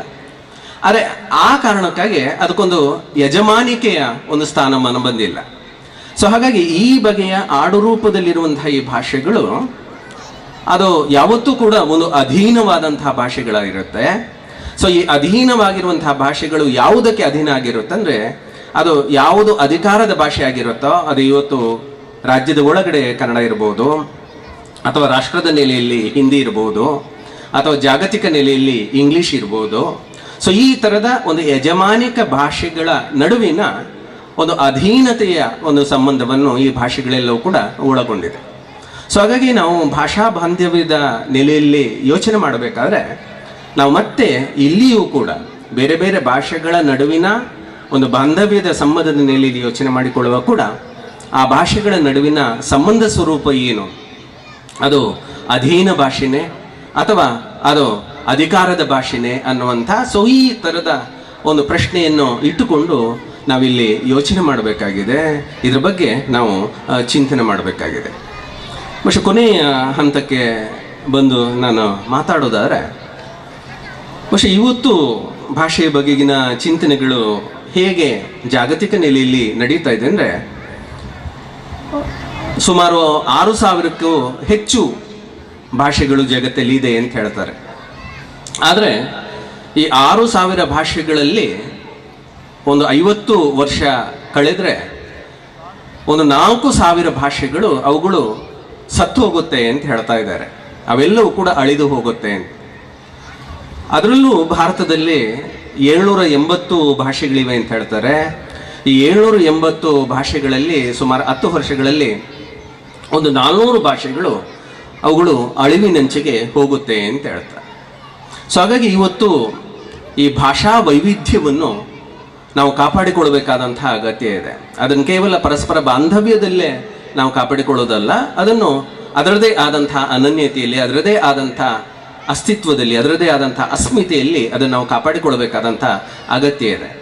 ಸೊ ಹಾಗಾಗಿ ಒಂದು ಕಡೆಯಲ್ಲಿ ಜೀವ ವೈವಿಧ್ಯವನ್ನು ಕಾಪಾಡುವಂಥ ಒಂದು ಪ್ರಯತ್ನಗಳು ನಡೀತಾ ಇದೆ. ಜೀವ ವೈವಿಧ್ಯವನ್ನು ಕಾಪಾಡಿಕೊಳ್ಳುವುದಕ್ಕೆ ಬೇರೆ ಬೇರೆ ಒಂದು ಪ್ರಯತ್ನಗಳನ್ನು ನಾವು ಮಾಡಿಕೊಳ್ಬೋದು. ಪ್ರಯೋಗಗಳ ಮೂಲಕ ನಾಶ ಹೊಂತಾ ಇರುವಂಥ ಜೀವರಾಶಿಯನ್ನು ಕಾಪಾಡುವಂಥ ಒಂದು ಪ್ರಯತ್ನವನ್ನು ಮಾಡ್ಬೋದು. ಆದರೆ ಅಳೀತಾ ಇರುವಂತಹ ಭಾಷೆಯನ್ನು ನಾವು ಕಾಪಾಡಿಕೊಳ್ಳೋದಕ್ಕೆ ಸಾಧ್ಯ ಆಗೋದಿಲ್ಲ. ಬುಡಕಟ್ಟುಗಳ ಭಾಷೆಗಳು, ತೀರ ಪ್ರದೇಶದ ಭಾಷೆಗಳು ಇವತ್ತು ಅಳಿವಿನ ಅಂಚಿನಲ್ಲಿ ಇದೆ ಎಂಬುದಾಗಿ ಹೇಳಿಕೊಳ್ತಾರೆ. ಸೊ ಈ ಥರದ ಭಾಷೆಗಳನ್ನು ನಾವು ಕಾಪಾಡಿಕೊಳ್ಬೇಕಾಗಿದೆ. ಅದನ್ನು ಯಾಕೆ ಕಾಪಾಡಿಕೊಳ್ಬೇಕಾಗುತ್ತಂದರೆ, ಭಾಷೆ ಅನ್ನೋದು ಒಂದು ಸ್ಥಳೀಯವಾಗಿರುವಂತಹ ಭಾಷೆ, ಅದು ಬೇರೆ ಬೇರೆ ಬಗೆಯ ಭಾಷೆ. ಆ ಭಾಷೆ ಅನ್ನೋದು ಅದು ಕೇವಲ ಒಂದು ಮಾತಾಡುವಂತಹ ಭಾಷೆಯಾಗಿ ಮಾತ್ರ ಇರದನ್ನೇ ಅದು ಒಂದು ಸ್ಥಳೀಯವಾದ ಒಂದು ಜ್ಞಾನವನ್ನು, ಸ್ಥಳೀಯವಾದಂಥ ಒಂದು ತಿಳುವಳಿಕೆಯನ್ನು ಅದು ಹೊಂದಿರುತ್ತೆ. ಸೊ ಹಾಗಾಗಿ ಇವತ್ತು ಮೊಗವೀರರು ಮಾತಾಡುವಂತಹ ತುಳುವಿನ ಒಳಗಡೆ ಕಡಲಿನ ಬಗೆಗಿನ ಅಪಾರವಾದಂತಹ ಜ್ಞಾನ ಇದೆ. ಯಾವಾಗ ಮೀನು ಮೊಟ್ಟೆ ಇಡುತ್ತೆ, ಯಾವಾಗ ಮೀನನ್ನು ಹಿಡಿಬೇಕಾಗತ್ತೆ, ಸೊ ಈ ಥರದ ಮಳೆ ಯಾವಾಗ ಬರುತ್ತೆ, ಗಾಳಿ ಯಾವಾಗ ಬರುತ್ತೆ, ಈ ಥರದ ಒಂದು ಕಾಸ್ಮಾಲಜಿಯ ಬಗ್ಗೆ, ಯಾವುದನ್ನು ನಾವು ಒಂದು ವಿಶ್ವ ಅಂತ ಹೇಳ್ತೇವೆ, ಯಾವುದನ್ನು ನಾವು ಪರಿಸರ ಅಂತ ಹೇಳ್ತೇವೋ, ಸೊ ಈ ಥರದ ಒಂದು ಜ್ಞಾನ ಆ ಭಾಷೆಯ ಒಳಗಡೆ ಇರುತ್ತೆ. ಕುಂಬಾರರು ಮಾತಾಡುವಂತಹ ಭಾಷೆಯ ಒಳಗಡೆ ಮಡಿಕೆ ಮಾರುವಂಥ ಒಂದು ಜ್ಞಾನ ಇದೆ. ಸೊ ಅದೇ ರೀತಿಯಲ್ಲಿ ಮೆಟ್ಟು ಹೊಲಿಯವರ ಭಾಷೆಯ ಒಳಗಡೆ ಒಂದು ಮೆಟ್ಟು ಮಾಡುವಂಥ ಜ್ಞಾನ ಇದೆ. ಪೂಜೆ ಮಾಡುವಂಥ ಪುರೋಹಿತರ ಎಡೆಯಲ್ಲಿ ಒಂದು ಪೂಜೆಗೆ ಸಂಬಂಧಪಟ್ಟಂತಹ ಒಂದು ಅರಿವಿನ ತಿಳುವಳಿಕೆ ಇರುತ್ತೆ. ಸೊ ಈ ರೀತಿಯಲ್ಲಿ ಬ್ಯಾರಿ ಭಾಷೆಯ ಒಳಗಡೆ ಒಂದು ವ್ಯಾಪಾರದ, ಯಾಕಂದರೆ ಬ್ಯಾರಿ ಭಾಷೆ ಅನ್ನೋದು ಇವತ್ತು ನಾವು ಒಂದು ಸಮುದಾಯದ ಭಾಷೆ ಅಂತ ಅಂದ್ಕೊಂಡಿದ್ದೇವೆ. ಆದರೆ ಆ ಬ್ಯಾರಿ ಭಾಷೆ ಅದೊಂದು ಸಮುದಾಯದ ಭಾಷೆ ಅಲ್ಲ. ಅದು ಅರಬರ ಪದಗಳನ್ನು, ಅರಬ್ ಭಾಷೆಯ ಪದಗಳನ್ನು, ಪರ್ಷಿಯ ಭಾಷೆಯ ಪದಗಳನ್ನು, ತಮಿಳಿನ ಪದಗಳನ್ನು, ತುಳುವಿನ ಪದಗಳನ್ನು, ಮಲಯಾಳದ ಪದಗಳನ್ನು, ಇವೆಲ್ಲವನ್ನು ಕೂಡ ಒಳಗೊಂಡಂಥ ಒಂದು ಭಾಷೆ. ಸೊ ಆ ಭಾಷೆಯ ಒಳಗಡೆ ಕೂಡ ಒಂದು ಅಪೂರ್ವವಾದಂಥ ತಿಳುವಳಿಕೆ ಇದೆ. ಬಹುಶಃ ನಾವು ಭಾಷಾ ಬಾಂಧವ್ಯ ಅನ್ನುವ ಒಂದು ನೆಲೆಯಲ್ಲಿ ನಾವು ಯೋಚನೆ ಮಾಡೋದಾದರೆ, ಪ್ರತಿಯೊಂದು ಭಾಷೆಯ ಒಳಗಡೆ ಇರುವಂಥ ಆ ತಿರುಳನ್ನು, ಆ ಜ್ಞಾನವನ್ನು, ಆ ಅರಿವನ್ನು ನಾವು ಹೊಂದುವ ಹಾಗೆ ಆ ಥರದ ಒಂದು ಮನಸ್ಥಿತಿಯನ್ನು ರೂಪಿಸಿಕೊಳ್ಬೇಕಾಗಿದೆ. ಆ ಮೂಲಕ ನಾವು ಒಂದು ಸಹಬಾಳ್ವೆಯನ್ನು ಮಾಡುವಂಥ ಒಂದು ಪ್ರಯತ್ನವನ್ನು ಮಾಡಬೇಕಾಗಿದೆ. ಸೊ ಆ ಬಗೆಯಲ್ಲಿ ಅಂದರೆ ಸಹಬಾಳ್ವೆ ಅಂದರೆ ಯಾವುದೋ ಒಂದು ಭಾಷೆಯನ್ನು ಮಾತಾಡೋದು ಅಂತಲ್ಲ, ಆ ಭಾಷೆಯ ಒಳಗಡೆ ಇರುವಂಥ ಒಂದು ತಿಳುವಳಿಕೆ ಏನು, ಸೊ ಅದನ್ನು ನಾವು ಗ್ರಹಿಸುವ, ಅದನ್ನು ನಾವು ಸ್ವೀಕಾರ ಮಾಡಿಕೊಳ್ಳುವಂಥ, ಅದನ್ನು ನಾವು ಮೈಗೂಡಿಸಿಕೊಳ್ಳುವಂಥ ಒಂದು ಪ್ರಯತ್ನವನ್ನು ಮಾಡಬೇಕಾಗತ್ತೆ. ಸೊ ಹಾಗಾಗಿ ಈ ಭಾಷೆಯ ಬಗೆಗಿನ ಚಿಂತನೆಗಳು ಇವೆಲ್ಲವೂ ಕೂಡ ಆಧುನಿಕ ಕಾಲದಲ್ಲಿ ಬಂದಿದ್ದು ನಮ್ಮೆಲ್ಲರಿಗೂ ಕೂಡ ಗೊತ್ತಿದೆ. ಹಾಗೆಯೇ ಭಾಷೆ ಮೂಲಕ ನಾವು ಬೇರೆ ಬೇರೆ ರಾಜ್ಯಗಳನ್ನು ಕಲ್ಪಿಸ್ಕೊಳ್ತೇವೆ. ಯಾಕಂದರೆ ಭಾಷೆ ಅನ್ನೋದು ಅದು ಜಾತಿಯ ಹಾಗೆ, ಧರ್ಮದ ಹಾಗೆ ಅದು ಸೀಮಿತ ಆಗಿರೋದಿಲ್ಲ. ಭಾಷೆ ಅನ್ನೋದು ಅದೊಂದು ವ್ಯಾಪಕವಾಗಿರುತ್ತೆ ಅನ್ನುವ ನೆಲೆಯಲ್ಲಿ ಒಂದು ಸೆಕ್ಯುಲರ್ ಆದಂಥ ಒಂದು ಮನೋಧರ್ಮದಲ್ಲಿ ಆಧುನಿಕ ಕಾಲದಲ್ಲಿ ಭಾಷೆಯನ್ನು ಪರಿಕಲ್ಪಿಸಿಕೊಳ್ಳಲಾಗಿದೆ.